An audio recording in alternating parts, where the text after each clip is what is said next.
ए senorita, अगं एवढं पण घाण दिसत नाही ग मी. अगं भविष्यातला लय मोठा सुपरस्टार आहे मी. एकदा विचार कर माझा.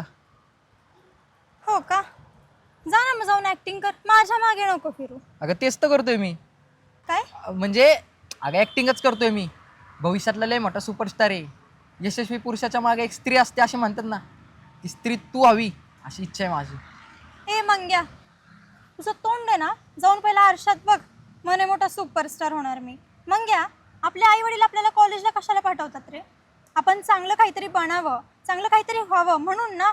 जरा ना जाऊन अभ्यासाकडे लक्ष दे. आणि हो बाजूला, मला लेट होतंय घरी जायला. अगं ऐकून तर घे ना. ए सीमा, ए सीमा, ही पण लेक्चर देऊन गेली. पूर्ण एपिसोड पाहण्यासाठी आत्ताच आपल्या देवगिरी प्रोडक्शन या यूट्यूब चॅनलला सबस्क्राईब करा आणि बेल आयकनला क्लिक करायला विसरू नका.